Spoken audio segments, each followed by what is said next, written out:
ناسمجھ یا کمزور ہو یا کسی اور وجہ سے تحریر نہ لکھوا سکتا ہو تو اس کا سرپرست انصاف کے ساتھ لکھوائے اور اپنے میں سے 2 مردوں کو گواہ بنا لو۔ ہاں اگر 2 مرد موجود نہ ہو تو 1 مرد اور 2 عورتیں ان گواہوں میں سے ہو جائیں جنہیں تم پسند کرتے ہو، تاکہ اگر ان 2 عورتوں میں سے ایک بھول جائے تو دوسری اسے یاد دلا دے، اور جب گواہوں کو گواہی دینے کے لیے بلایا جائے تو وہ انکار نہ کریں، اور جو معاملہ اپنی میعاد سے وابستہ ہو چاہے وہ چھوٹا ہو یا بڑا اسے لکھنے سے اکتاؤ نہیں۔ یہ بات اللہ کے نزدیک زیادہ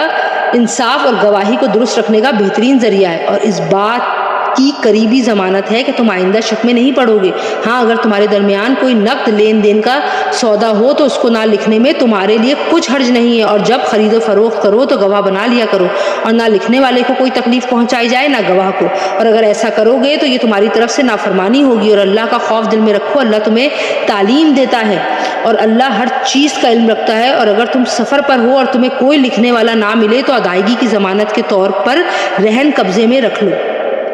ہاں اگر تم ایک دوسرے پر بھروسہ کرو تو جس پر بھروسہ کیا گیا ہے وہ اپنی امانت ٹھیک ٹھیک ادا کرے، اور اللہ سے ڈرے جو اس کا پروردگار ہے، اور گواہی کو نہ چھپاؤ، اور جو گواہی کو چھپائے وہ گنہگار دل کا حامل ہے، اور جو عمل بھی تم کرتے ہو اللہ اس سے خوب واقف ہے۔ جو کچھ آسمانوں میں ہے اور جو کچھ زمین میں سب اللہ ہی کا تو ہے، اور جو باتیں تمہارے دلوں میں ہیں خواہ تم ان کو ظاہراً چھپاؤ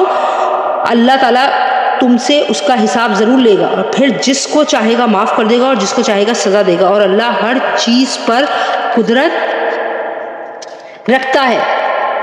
یہ رسول یعنی حضرت محمد مصطفیٰ صلی اللہ علیہ وآلہ وسلم اس چیز پر ایمان لائے ہیں جو ان کے رب کی طرف سے نازل کی گئی ہے، اور ان کے ساتھ تمام مسلمانوں پر بھی۔ یہ سب اللہ پر، اس کے فرشتوں پر، اس کی کتابوں پر، اس کے رسولوں پر ایمان لائے ہیں۔ وہ کہتے ہیں کہ ہم اس کے رسولوں کے درمیان کوئی تفریق نہیں کرتے کہ کسی پر ایمان لائیں اور کسی پر نہ لائیں، اور وہ یہ کہتے ہیں کہ ہم نے اللہ اور اس کے رسول کے احکام کو توجہ سے سن لیا ہے اور ہم خوشی سے ان کی تعمیل کرتے ہیں۔ اے ہمارے پروردگار، ہم آپ کی مغفرت کے طلبگار ہیں اور آپ ہی کی طرف ہمیں لوٹ کر جانا ہے۔ اللہ کسی بھی شخص کو اس کی وسعت سے زیادہ ذمہ داری نہیں سونپتا، اس کا فائدہ بھی اسی کام سے ہوگا جو وہ اپنے ارادے سے کرے، اور نقصان بھی اسی کام سے ہوگا جو اپنے ارادے سے کرے۔ مسلمانوں اللہ سے یہ دعا کیا کرو کہ اے ہمارے پروردگار، اگر ہم سے کوئی بھول چوک ہو جائے تو ہماری گرفت نہ فرمائیے، اور اے ہمارے پروردگار ہم پر اس طرح کا بوجھ نہ ڈالیے جیسا آپ نے ہم سے پہلے لوگوں پر ڈالا تھا، اور ہے ہمارے پروردگار ہم پر ایسا بوجھ نہ ڈالیے جسے اٹھانے کی ہم میں طاقت نہ ہو، اور ہماری خطاؤں سے درگزر فرمائیے، ہمیں بخش دیجیے اور ہم پر رحم فرمائیے۔ آپ ہی ہمارے حامی و ناصر ہیں، اس لیے کافر لوگوں کے مقابلے میں ہمیں نصرت عطا فرمائیے۔